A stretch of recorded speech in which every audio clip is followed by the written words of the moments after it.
Meu nome é Rebeca e durante 31 minutos estive clinicamente morta. Naqueles minutos que pareceram eternidades, atravessei o véu entre este mundo e o próximo, onde encontrei Jesus face a face. O que ele me revelou sobre os dias vindouros ainda faz meu coração acelerar. Não foi apenas uma experiência mística ou um sonho febril causado pela falta de oxigênio. Foi uma jornada deliberada através do tempo, um vislumbre aterrorizante do futuro que já começou a se desenrolar.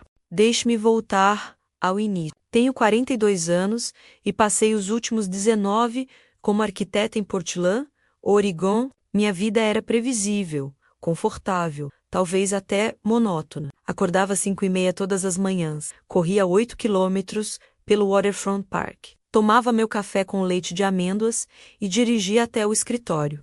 Aos domingos, frequentava a Grace Community Church com minha família, sentando sempre na mesma fileira, cantando os mesmos hinos, ouvindo sermões que raramente penetravam além da superfície da minha consciência. Eu era cristã, pelo menos no papel. Batizada aos 12 anos, casada em uma cerimônia religiosa aos 26, criando meus 2 filhos nos caminhos do Senhor. Ou assim, eu pensava. Mas se sou honesta, e agora preciso ser, minha fé era mais tradição do que transformação. Orava antes das refeições, lia devocionais ocasionais no meu tablet, doava para instituições de caridade. Mas um relacionamento real e pulsante com o Deus vivo, isso era algo que eu presumia ter, mas nunca realmente cultivei. Tudo mudou em 19 de setembro. Era uma quinta-feira comum. Ou deveria ter sido. Tinha uma apresentação importante com um cliente às 10 da manhã, uma proposta para um complexo de escritório sustentável no centro da cidade. Estava revisando meus slides no carro, estacionada no subsolo do edifício, quando senti uma pressão estranha no peito. Não era dor, exatamente, mas como se alguém tivesse colocado uma mão pesada sobre meu externo e estivesse pressionando com força crescente. Pensei que fosse ansiedade. Tinha tido ataques de pânico antes, especialmente durante a pandemia. Respirei fundo, tentei me acalmar, disse a mim mesma que era só nervosismo. Mas então a pressão se intensificou, transformando-se em dor. Uma dor que irradiava pelo meu braço esquerdo como eletricidade líquida. Minha visão começou a embaçar nas bordas, e o volante do carro de repente pareceu muito distante, como se eu estivesse olhando através do lado errado de um telescópio. Consegui discar 911 no meu celular antes que tudo escurecesse. A última coisa que ouvi foi minha própria voz, estranhamente calma, dizendo ao operador que eu estava tendo um ataque cardíaco no estacionamento da Avenida Morrison. Então, nada, escuridão absoluta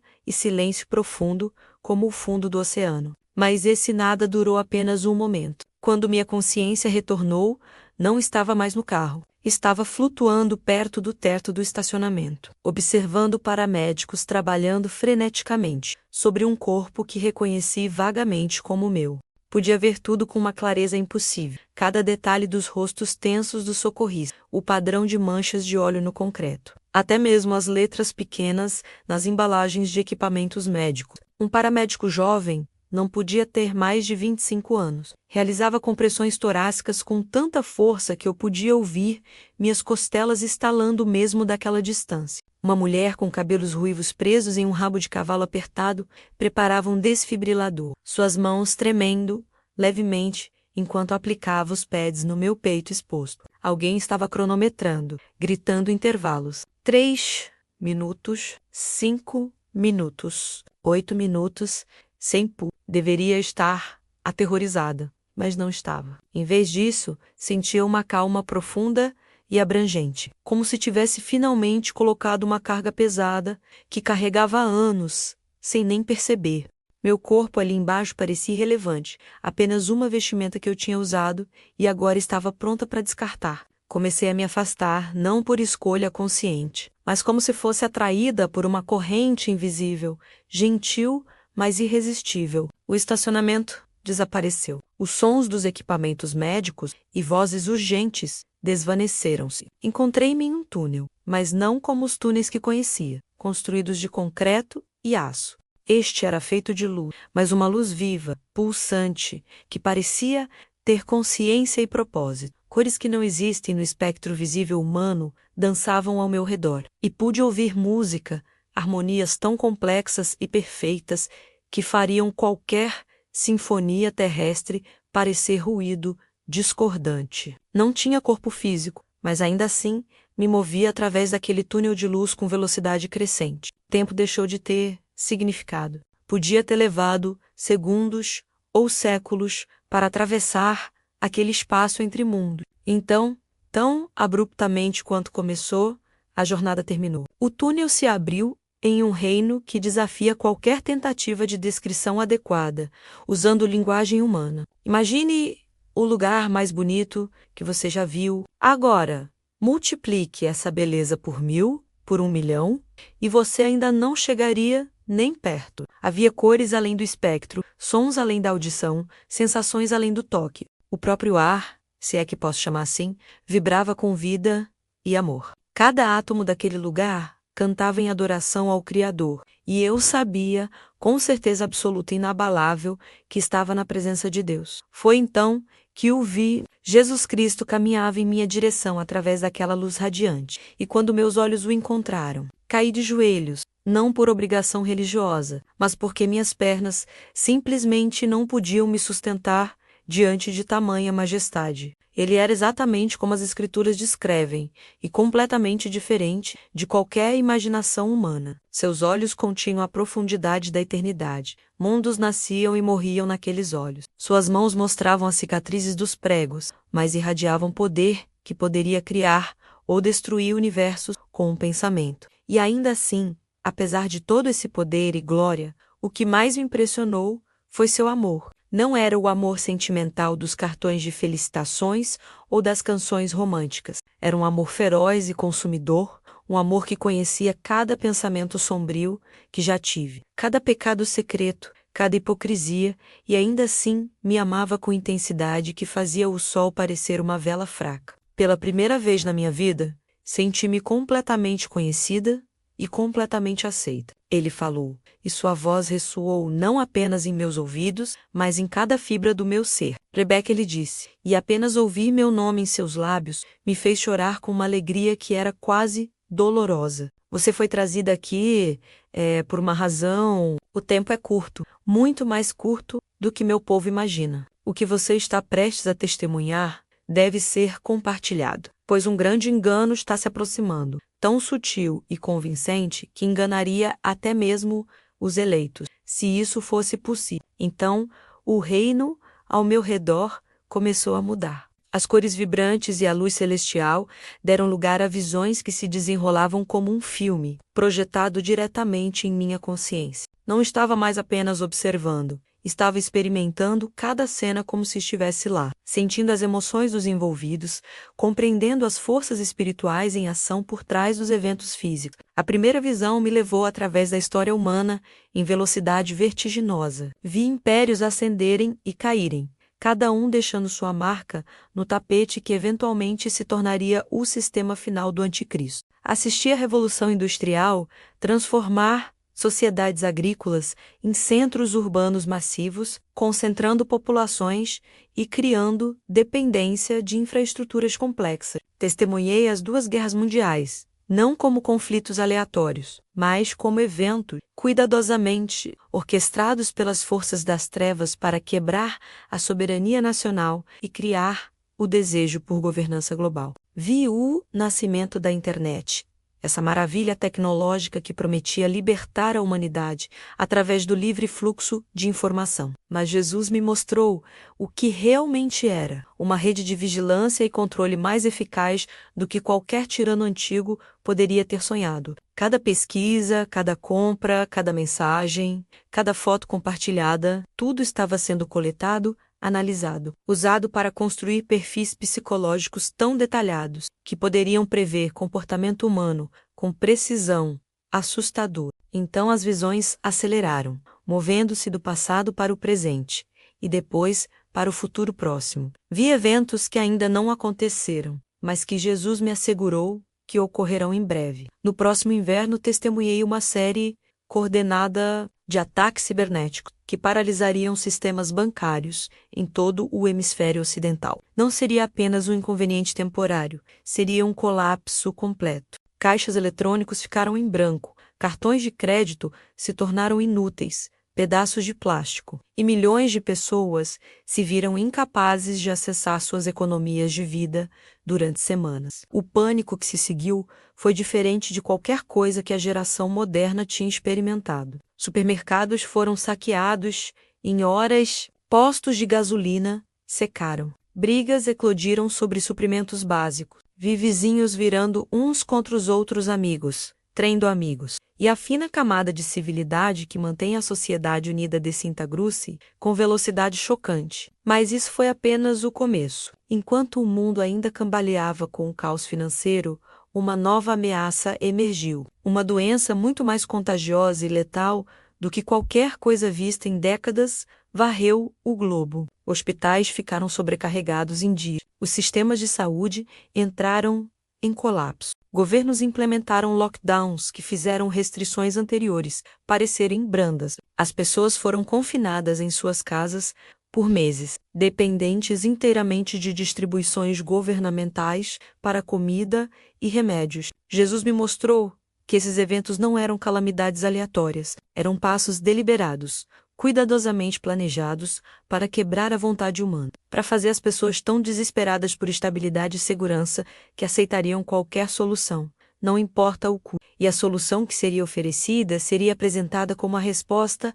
para todos os problemas da humanidade. A visão mudou novamente e me encontrei observando uma conferência global massiva. Líderes mundiais, seus gigantes da tecnologia, figuras religiosas, influentes e celebridades de todos os cantos do planeta, reunidos em um centro de convenções enorme. A atmosfera estava elétrica com antecipação e esperança. Faixas proclamavam slogans sobre unidade, progresso e um futuro brilhante para toda a humanidade. Um homem subiu ao palco e a multidão explodiu em aplausos que duraram minutos. Ele não era particularmente bonito no sentido convencional, mas possuía um carisma que era quase magnético. Quando ele começou a falar, até mesmo seus críticos mais severos na plateia se viram concordando. Sua voz era melodiosa, suas palavras cuidadosamente escolhidas, seu timing perfeito. Mas Jesus me revelou as entidades demoníacas que pairavam ao seu redor, sussurrando em seus ouvidos,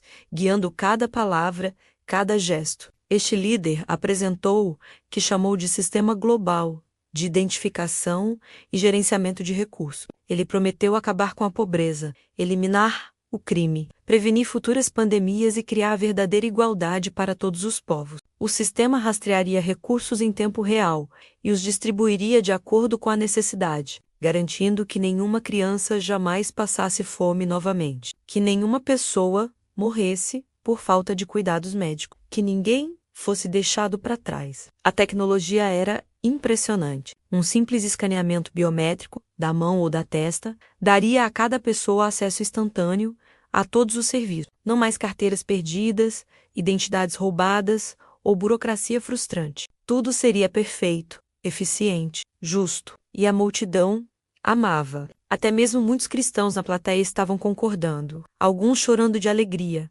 convencidos de que estavam testemunhando o alvorecer de uma nova era de paz e prosperidade. Mas Jesus me mostrou a verdade espiritual por trás da apresentação polida. A marca não era apenas um identificador tecnológico, era um portal espiritual, um ponto de entrada para forças demoníacas. No momento em que uma pessoa recebia a marca, uma transformação espiritual irreversível começava. Entidades sombrias estabeleciam residência na alma do recipiente, cortando gradualmente sua capacidade de se conectar com Deus, de sentir convicção genuína, de experimentar arrependimento verdadeiro. Vi as primeiras cerimônias de marcação em massa, apresentadas como eventos festivos, celebrações do progresso humano. Famílias inteiras iam juntas, crianças recebendo suas marcas como se fossem ao parque de diversões. O procedimento era rápido e indolor, apenas um leve formigamento, quando os nanodevices eram injetados sob a pele. Dentro de horas, as pessoas relatavam se sentir mais alertas, mais conectadas, mais vivas do que nunca. Mas aquela sensação de bem-estar Era mentira. Jesus me revelou o que realmente estava acontecendo a nível celular e espiritual. Os dispositivos microscópicos não eram apenas tecnologia.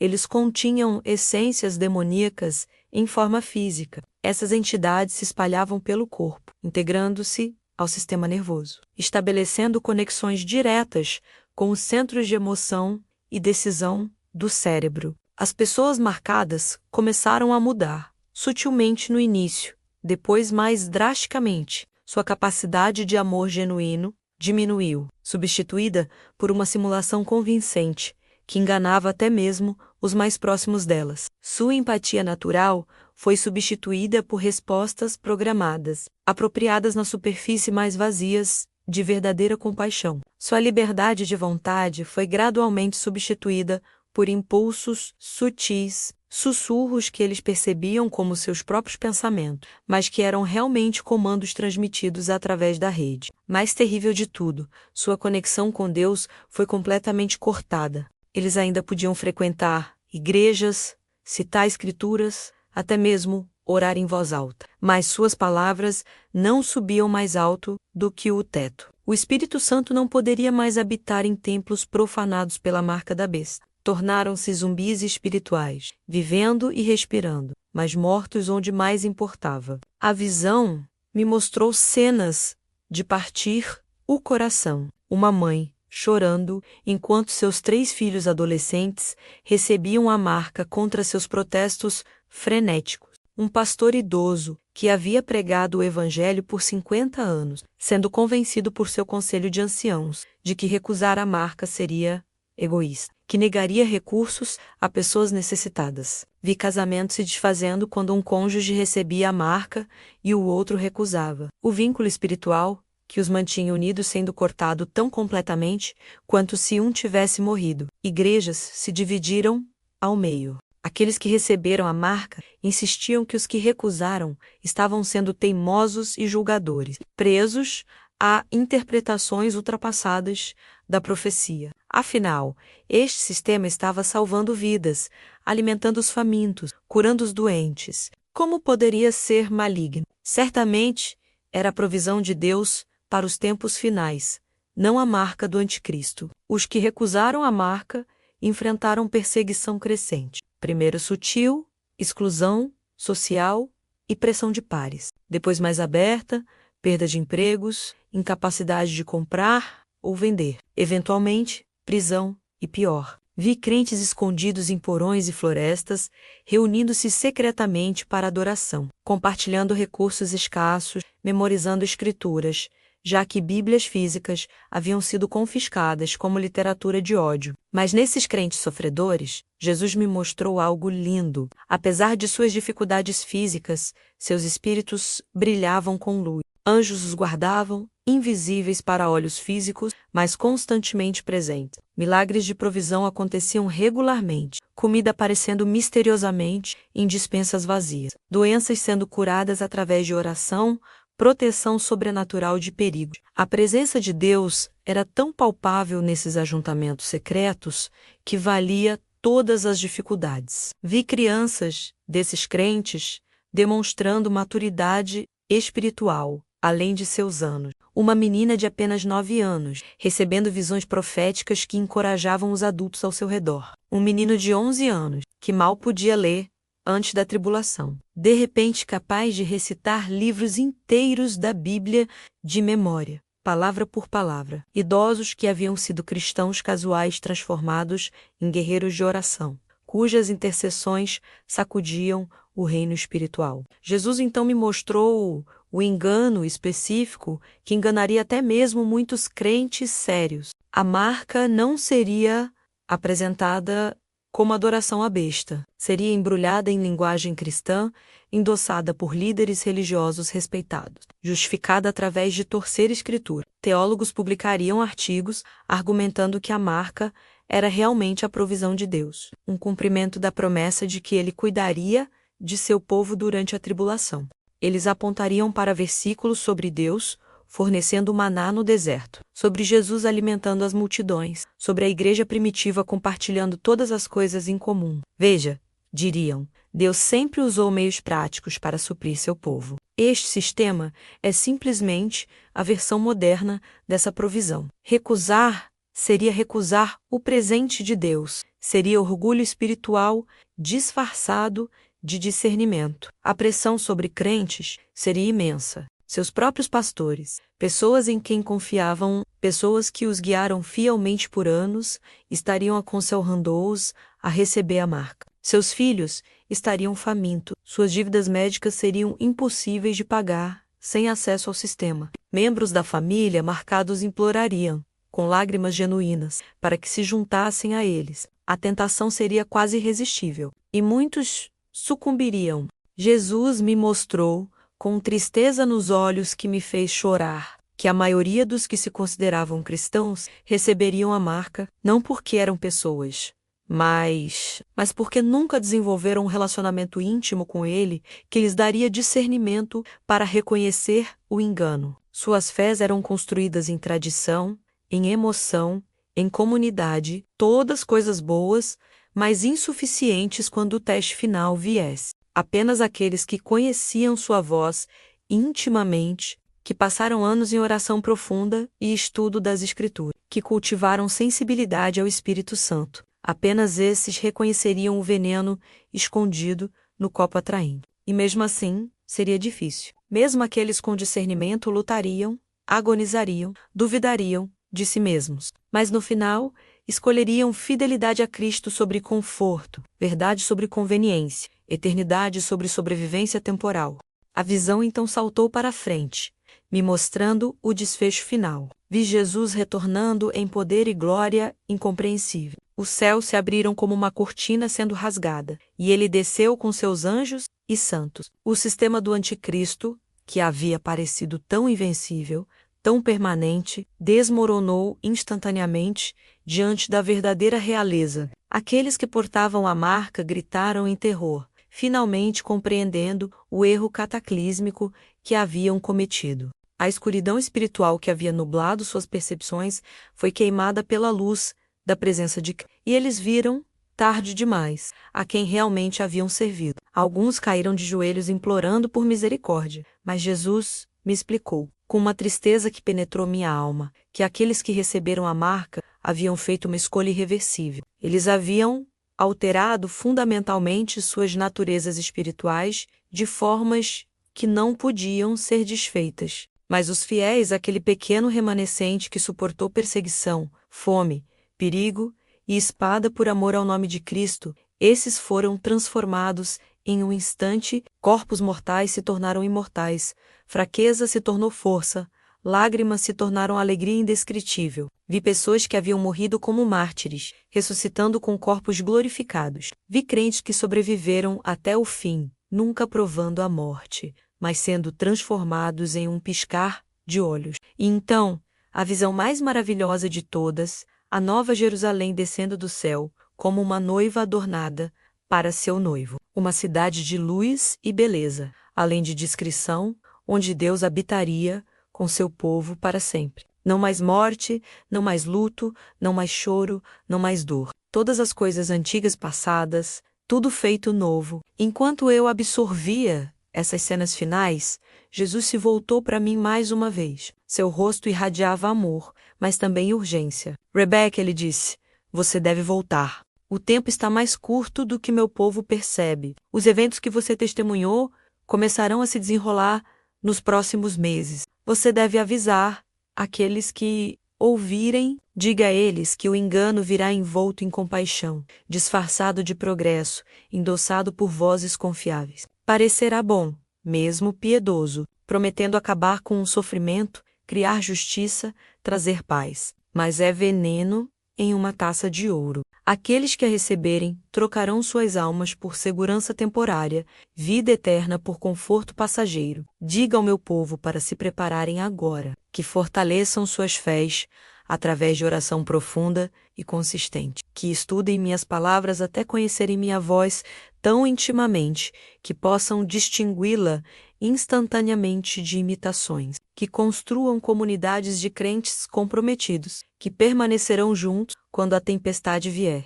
que se desapeguem de dependências de confortos materiais e conveniências tecnológicas que se tornarão armadilha. Acima de tudo, diga a eles para se apaixonarem por mim novamente, como fizeram quando me conheceram pela primeira vez. Religião não os salvará naquele dia. Tradição não os sustentará. Apenas um relacionamento profundo e vivo comigo lhes dará a força para permanecer fiéis quando todo instinto humano gritar para ceder. Então, tão gentilmente quanto me trouxe, Jesus me enviou de volta.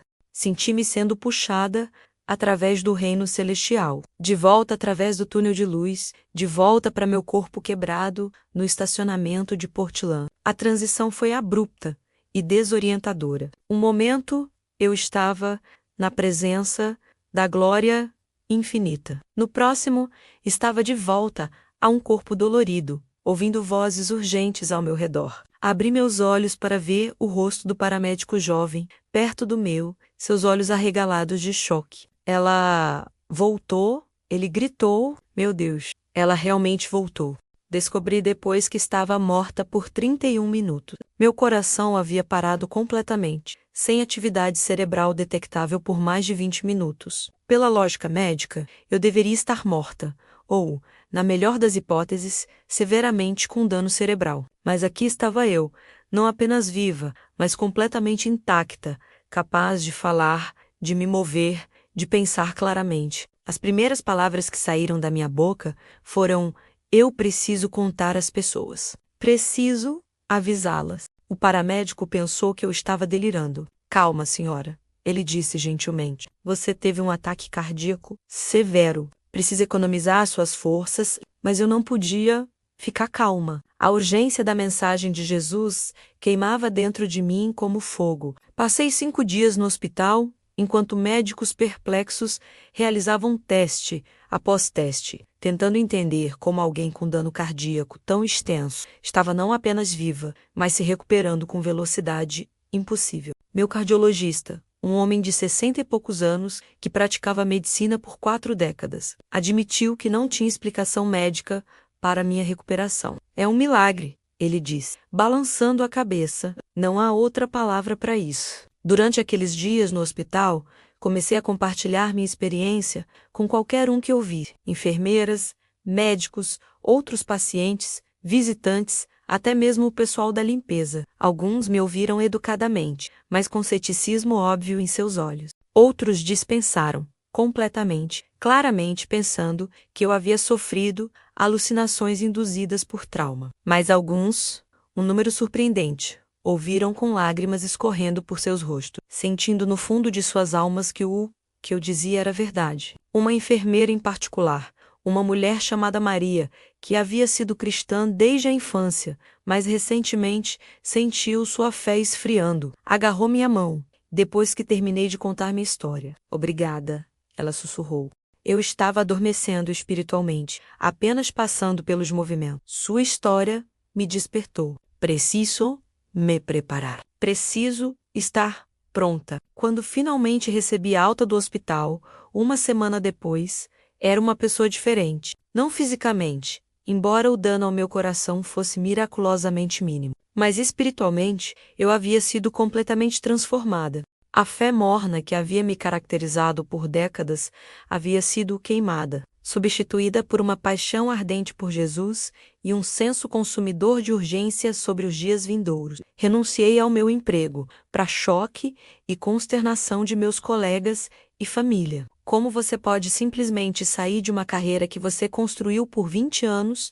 Meu marido protestou. Temos conta, responsabilidades, mas eu sabia, com certeza dada por Deus, que tinha uma responsabilidade mais importante agora. Compartilhar o aviso que Jesus me deu era a minha única vocação. Comecei a falar em qualquer igreja que me aceitasse. Algumas me receberam avidamente, famintas pela mensagem. Outras me rejeitaram.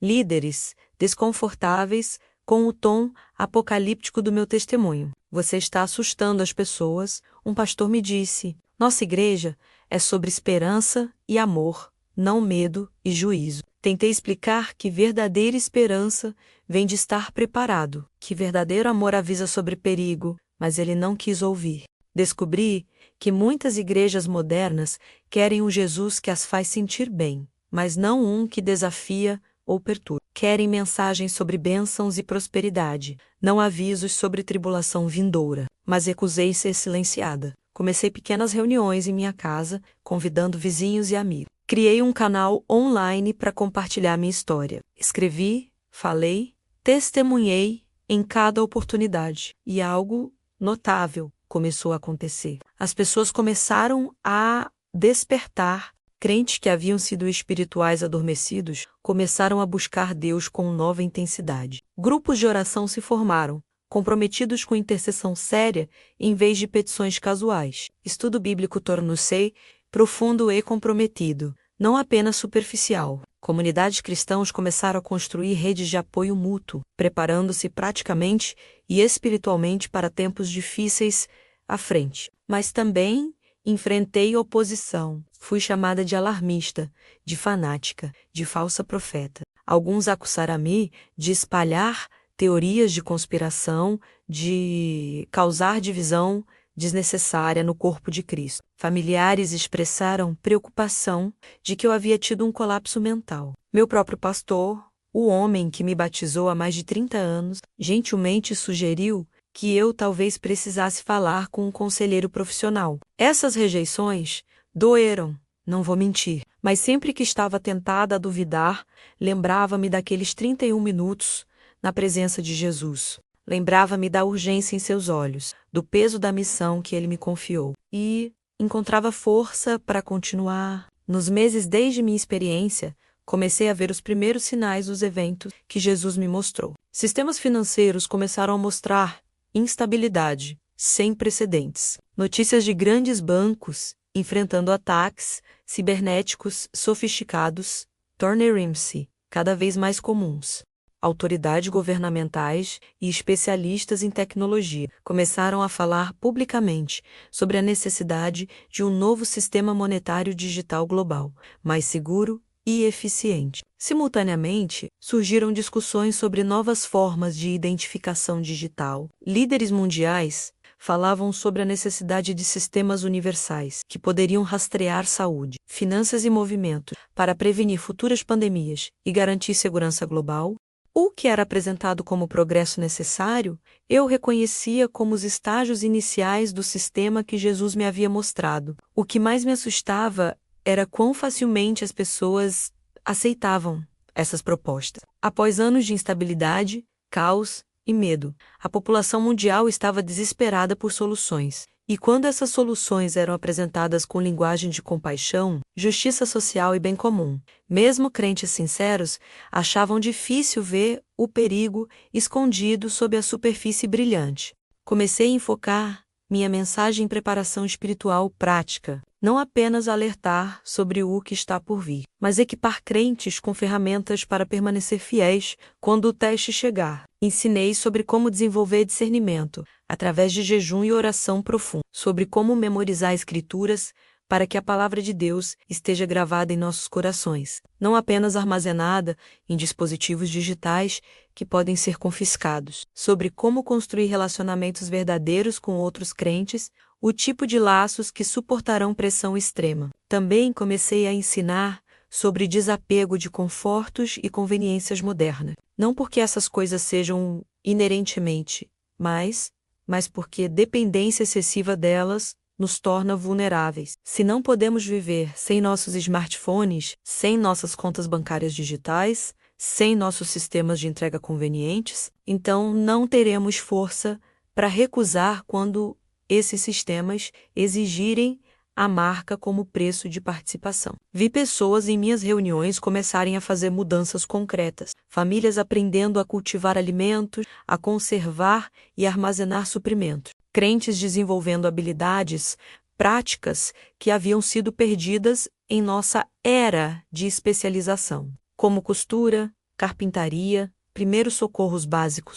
não porque estamos tentando nos salvar através de preparação física, mas porque mordomia sábia significa usar o tempo que temos para nos preparar, tanto espiritual quanto praticamente. Mais importante, vi um despertar espiritual real acontecendo. Jovens adultos que haviam crescido em lares cristãos, mas nunca realmente possuíram sua fé para si mesmos. De repente, famintos por encontro genuíno com Deus. Crentes mais velhos que haviam se tornado confortáveis e complacentes, redescobrindo o fogo de sua primeira conversão. Igrejas inteiras sendo transformadas de clubes sociais em comunidades de guerreiros espirituais. Mas também testemunhei a divisão que Jesus me havia avisado. Nem todos que ouvem a mensagem respondem positivamente. Algumas igrejas se dividiram entre aqueles que levavam o aviso a sério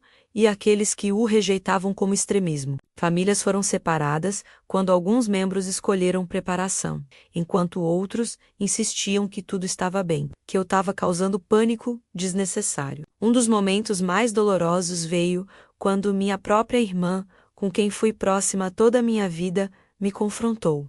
Rebecca, ela disse, lágrimas escorrendo por seu rosto, você está arruinando sua vida e assustando todos ao seu redor. Por favor, pare com essa loucura. Vá ver um psiquiatra. Volte para sua vida normal. Tentei explicar que não podia, que tinha visto o que vi, que conhecia o que conhecia. Mas ela apenas balançou a cabeça e saiu. Não falamos desde então. Esses momentos de rejeição pessoal eram crucificações de uma forma.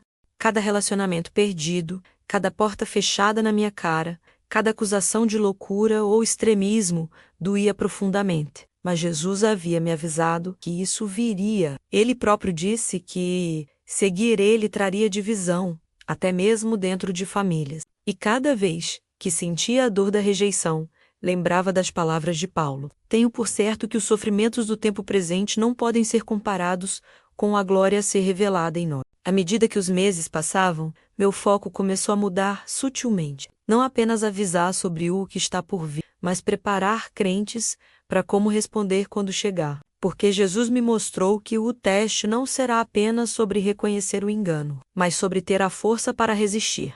Mesmo quando resistir significa sofrimento extremo. Comecei a compartilhar histórias de mártires ao longo da história da igreja. Não de forma mórbida, mas como exemplos de fé que superou o medo da morte. Falei sobre cristãos na China, na Coreia do Norte, em nações islâmicas, que enfrentam perseguição real hoje e permanecem fiéis. Seu testemunho nos lembra que seguir Jesus sempre custou algo, e nos dias vindouros pode custar tudo. Também ensinei sobre o poder do Espírito Santo para sustentar crentes através de provações impossíveis. Jesus prometeu que quando formos trazidos perante autoridades e pressionados a negar nossa fé, o Espírito Santo nos dará palavras para falar.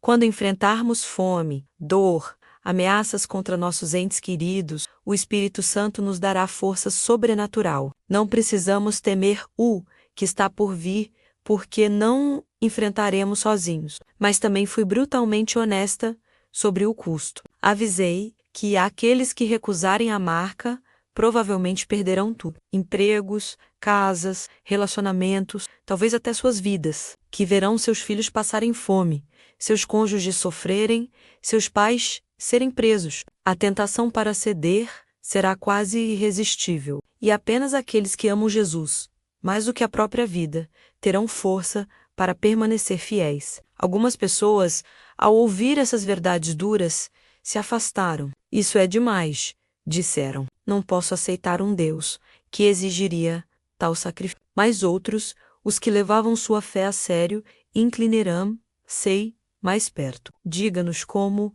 nos preparar, imploraram. Como podemos desenvolver esse tipo de fé agora, antes que o teste venha? Então comecei a ensinar sobre o que chamo de disciplinas radicais, práticas espirituais que constroem força de alma. Jejum prolongado, não apenas pular uma refeição, mas dias de jejum que quebram nossa dependência de conforto físico e aguçam nossa sensibilidade espiritual. Oração noturna. Escolher acordar às 3 da manhã para interceder, quando nossos corpos gritam por sono. Solitude deliberada. Desligar-se de todas as distrações por dias, para estar sozinho com Deus. Essas disciplinas não são populares na cultura cristã moderna que enfatiza conforto e conveniência, mas são essenciais para construir o tipo de força espiritual que suportará perseguição extrema. Atletas se submetem a treinamento brutal porque sabem que o jogo exigirá tudo deles. Quanto mais nós que enfrentamos não apenas um jogo, mas uma batalha por nossas almas eternas, deveríamos estar dispostos a nos disciplinar espiritualmente. Agora, vi transformações notáveis naqueles que abraçaram essas práticas. Uma jovem mãe de 3 filhos, sobrecarregada e espiritualmente seca, começou a acordar às 5 da manhã para a oração antes que seus filhos acordassem. Em semanas, ela relatou um reavivamento espiritual, uma profundidade de conexão com Deus que nunca havia experimentado. Um empresário de 52 anos, que havia sido cristão por décadas, mas admitiu que sua fé era superficial, começou jejuns semanais de 24 horas. Sua vida de oração explodiu, e ele começou a experimentar a presença de Deus de maneiras que faziam sua antiga experiência religiosa parecer vazia em comparação. Mas também ensinei que preparação espiritual deve ser equilibrada com sabedoria prática. Jesus disse para ser sábios como serpentes e inofensivos como pombas. Isso significa prepare-se praticamente enquanto confia espiritualmente. Armazenar alimentos não é falta de fé, é mordomia. Aprender habilidades de sobrevivência não é desconfiança em Deus, é usar o tempo e recursos que Ele nos deu sabiamente. Comecei a organizar workshops onde crentes poderiam aprender habilidades práticas uns dos outros. Um médico aposentado ensinou primeiros socorros avançados. Uma agricultora ensinou sobre cultivo de alimentos e conservação. Um ex-militar ensinou sobre segurança e consciência situacional. Não estávamos nos preparando para a guerra contra pessoas, mas para um tempo em que sistemas normais podem não estar disponíveis para aqueles que recusam a marca. Também enfatizei a importância de construir comunidade agora. Quando a perseguição vier, cristãos isolados serão facilmente apanhados, mas comunidades fortes de crentes comprometidos podem se apoiar mutuamente, compartilhar recursos, encorajar uns aos outros, proteger uns aos outros. Comecei a conectar pessoas que levavam o aviso a sério, ajudando-as a formar células pequenas de 5 a 10 famílias que se comprometeriam a permanecer juntas, não importa o que viesse. Essas células começaram a se reunir regularmente, não apenas para estudo bíblico superficial, mas para compartilhamento profundo e vulnerável. Confessavam pecados uns aos outros, oravam através de feridas antigas, trabalhavam questões de caráter que poderiam torná-los vulneráveis sob pressão. Praticavam generosidade radical, compartilhando recursos livremente, aprendendo a colocar as necessidades de outros acima do conforto próprio. Vi essas comunidades se tornarem ensaios para a igreja subterrânea que existirá durante a tribulação.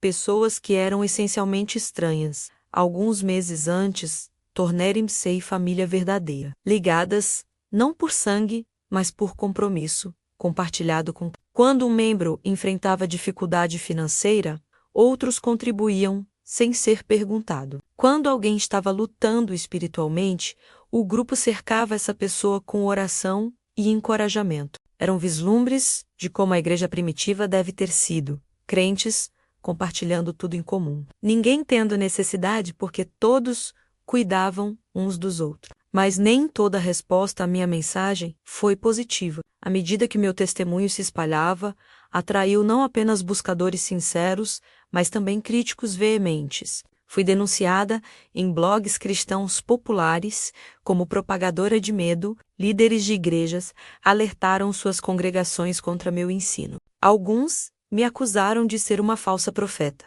apontando para o fato de que não sou teologicamente treinada. Apenas uma arquiteta comum que teve uma experiência. As críticas mais dolorosas vieram de dentro da comunidade cristã. Irmãos e irmãs em Cristo, pessoas que presumivelmente serviam o mesmo Senhor, atacavam meu caráter e questionavam minhas motivações. Você está apenas buscando atenção.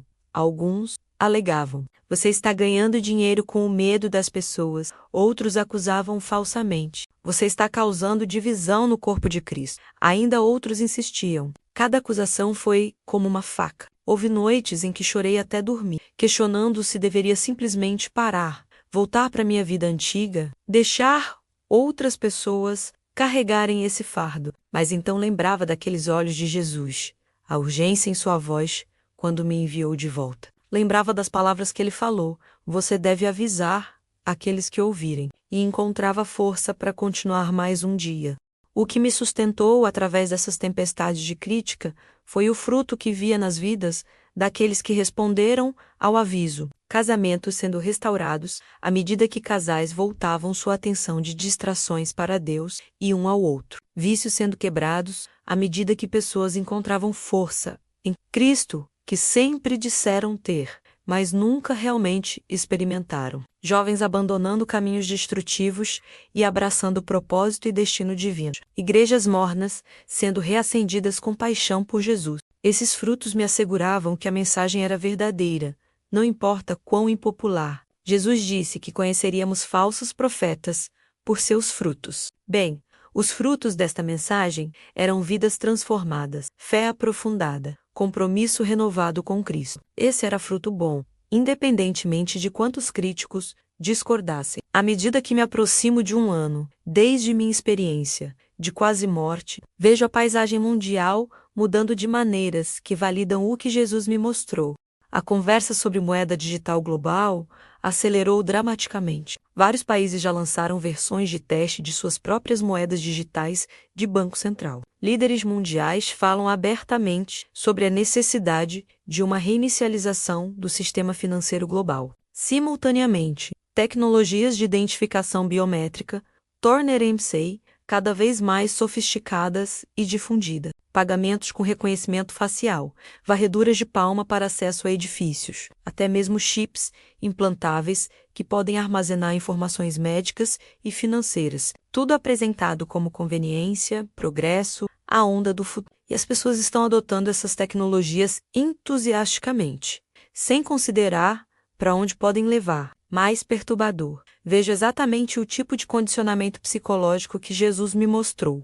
Crises após crises, cada uma criando mais medo e desespero. Cada uma fazendo pessoas mais dispostas a trocar liberdade por segurança. E as soluções propostas sempre envolvem mais centralização, mais vigilância, mais controle. Tudo em nome de nos manter seguros, é claro. Observo também a erosão de liberdades que antes eram consideradas invioláveis. Liberdade de expressão sendo restrita em nome de combater desinformação. Liberdade religiosa sendo limitada em nome de não ofender. Propriedade privada sendo desafiada em nome de equidade. Direitos parentais sendo minados em nome de proteger crianças. Cada erosão justificada individualmente, mas coletivamente criando uma sociedade onde a autoridade centralizada tem poder sem precedentes sobre vidas individuais. E vejo a igreja, em grande parte, dormindo através disso tudo, tão focada em crescimento, em relevância cultural, em não ser ofensiva, que perdeu sua voz profética. Tantas igrejas se tornaram espelhos da cultura ao redor em vez de luzes contrastantes. Pregam amor, mas evitam falar sobre santidade. Falam sobre graça, mas ignoram arrependimento. Oferecem aceitação sem transformação. E produzem cristãos que são indistinguíveis de neocristãos em seus valores, prioridades e estilos de vida. Esses cristãos culturais, temo, serão os primeiros a cair quando o teste vier, porque sua fé nunca custou-lhes nada, nunca os desafiou, nunca os mudou profundamente. É como uma planta com raízes rasas, que parece saudável em tempos bons, mas murcha imediatamente quando vem calor ou seca. E o calor que está vindo será como nada que o mundo moderno já experimentou. Mas também vejo, e isso me enche de esperança, um remanescente se levantando. Não muitos em número, mas poderosos em fé. Crentes que estão levando Jesus a sério. Que estão dispostos a pagar o preço do discipulado genuíno. Que amam a verdade mais do que conforto. Esse remanescente está se preparando, não em pânico, mas em sabedoria. Não em medo, mas em fé firme. Vejo jovens adultos, supostamente da geração mais egocêntrica e mimada, escolhendo vidas de sacrifício e serviço, abandonando carreiras lucrativas para ministério ou missões, escolhendo simplicidade sobre consumismo. comprometendo-se com pureza sexual e uma cultura de promiscuidade, memorizando escrituras em vez de desperdiçar horas em mídias sociais.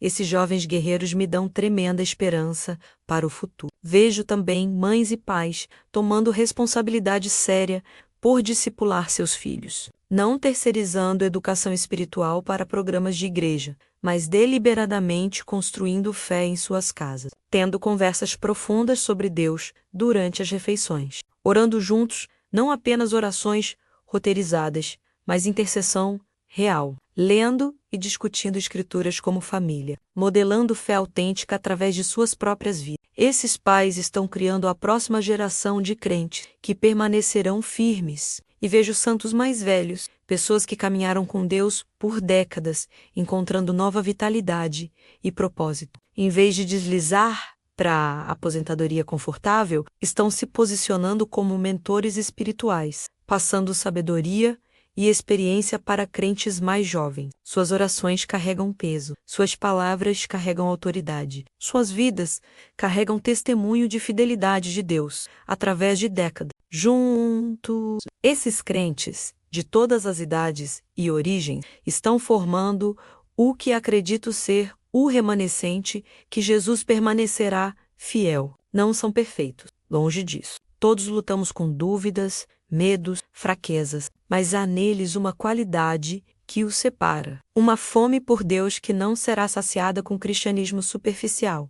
Uma determinação de seguir Jesus, não importa o custo. É para esse remanescente que continuo falando, ensinando, advertindo. Porque Jesus me mostrou que serão eles que atravessarão a tribulação vindoura com fé intacta. Serão eles que recusarão a marca, mesmo sob pressão extrema. Serão eles que manterão a chama da verdadeira fé acesa durante as horas mais escuras. E serão eles que Jesus encontrará fiéis quando ele retornar. Minha mensagem para você hoje, quem quer que seja, onde quer que esteja, é esta. O tempo é curto. Os eventos que Jesus me mostrou já estão começando a se desenrolar. O que você fará com este aviso? Como você responderá? Se você é um cristão cultural, alguém que tem fé em nome apenas, deixe-me implorar a você. Torne isso real agora, enquanto ainda há tempo. Não espere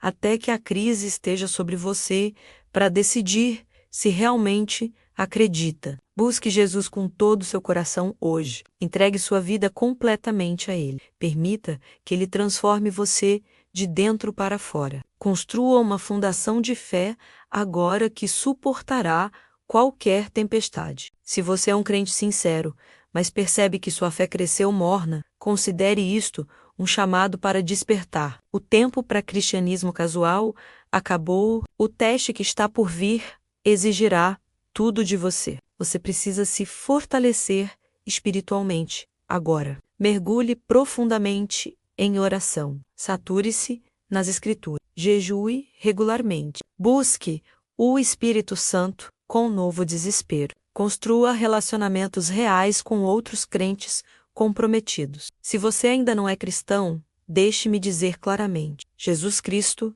é real. Ele é quem as Escrituras dizem que Ele é, o Filho de Deus, o Salvador do mundo, a única esperança para a humanidade perdida. Você precisa dele, não apenas para a vida após a morte, mas para atravessar o que está por vir nesta vida. Sem ele, você não terá força para resistir ao engano vindouro. Convido você a entregar sua vida a ele hoje. Para todos, independentemente de onde você esteja em sua jornada. Deixe-me compartilhar os passos práticos que acredito que todos devemos tomar para nos preparar. Primeiro, desenvolva um relacionamento íntimo com Jesus através de oração consistente e profunda. Não orações apressadas antes das refeições, mas tempo diário prolongado em sua presença. Aprenda sua voz. Desenvolva sensibilidade à orientação do Espírito Santo. Esta será sua âncora quando tudo ao seu redor estiver mudando. Segundo,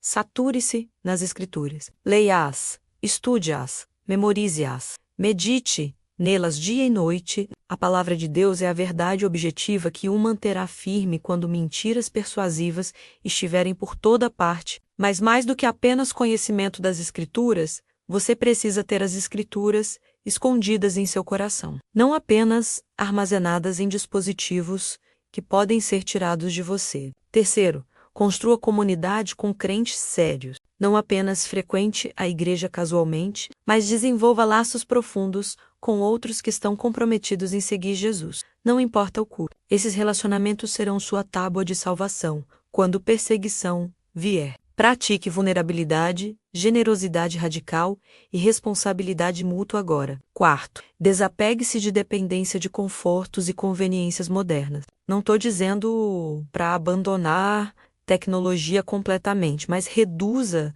sua dependência dela. Aprenda habilidades práticas. Construa autossuficiência em áreas básicas. Pratique viver com menos. Isso o tornará menos vulnerável quando sistemas normais exigirem a marca como preço de participação. Quinto, desenvolva discernimento espiritual. Nem tudo que parece bom é de Deus. Satanás vem como anjo de luz. O engano vindouro será envolto em compaixão e justiça. Apenas aqueles com discernimento aguçado reconhecerão o veneno na taça bonita. Discernimento vem de intimidade com Deus e imersão em sua palavra. Sexto, prepare-se mentalmente e emocionalmente para sacrifício. Conte o custo agora. Pergunte a si mesmo as perguntas difíceis. Você escolheria Jesus sobre seu emprego? Sobre sua casa? Sobre conforto de sua família? Sobre sua própria vida? Lute com essas questões agora,